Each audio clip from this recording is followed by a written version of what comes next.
अगदी कमी दुधामध्ये तोही गूळ घातलेला गाजराच्या हलव्याची रेसिपी आज पाहणार आहे. नमस्कार, हेल्दी रेसिपी विथ मीरामध्ये आज बनवणार आहे गूळ घातलेला गाजराचा हलवा. चला तर मग रेसिपीला सुरुवात करूया. आता इथं गॅस ऑन करून घेतला आहे, त्यावरती एक कढई घेतली आहे मी. त्यानंतर आता यामध्ये आपल्याला सुरुवातीला थोडंसं पाणी ओतायचं आहे. पाणी ओतल्यानंतर यामध्ये गूळ टाकायचा आहे. गूळ तुमच्या आवडीनुसार कमी जास्त करू शकता. आता त्यानंतर यामध्ये किसलेलं गाजर घालायचं आहे.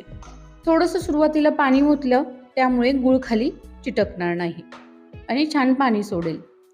आता गाजर त्यावरती छान गुळावरती पसरवून घ्यायचं आणि एक झाकण ठेवून द्यायचं. त्यामुळे छान पाणी सुटेल. गूळ आणि गाजराचं पाणी सुटल्यामुळे छान गाजर शिजलं जाईल. आता मी इथं पूर्ण पाणी गुळाचं आणि गाजराचं आटवून घेतलं आहे. तर हे अशा प्रकारे आटलं आहे. गाजरही एकदम छान असं मऊसूत शिजलं आहे, तुम्ही पाहू शकता इथं. आता पूर्ण पाणी आटवून घेतलं आहे मी इथं.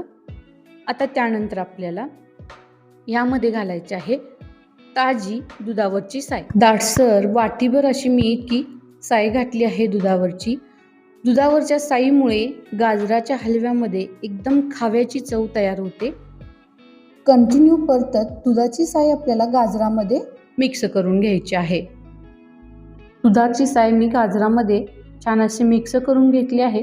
त्यानंतर आता यामध्ये थोडंसं दूध टाकायचं आहे. दूध घातल्यानंतर आपल्याला दूध गाजरामध्ये छान असं मिक्स करून घ्यायचं आणि हे आपल्याला दूध आटवून घ्यायचं आहे. चला तर मग मी दूध आटवून घेते. आता इकडे मी गॅसवरती एक तडका पॅन घेतला आहे. त्यामध्ये तूप घेतलेलं आहे. तूप तुमच्या आवडीनुसार कमी जास्त करू शकता. त्यामध्ये आता ड्रायफ्रूट्स घातले आहेत.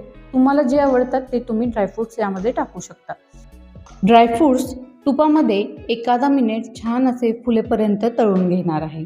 ड्रायफ्रूट्स ही छान तळून झाले आहेत. आता इकडे दूध ही गाजरातलं पूर्ण आटलं आहे.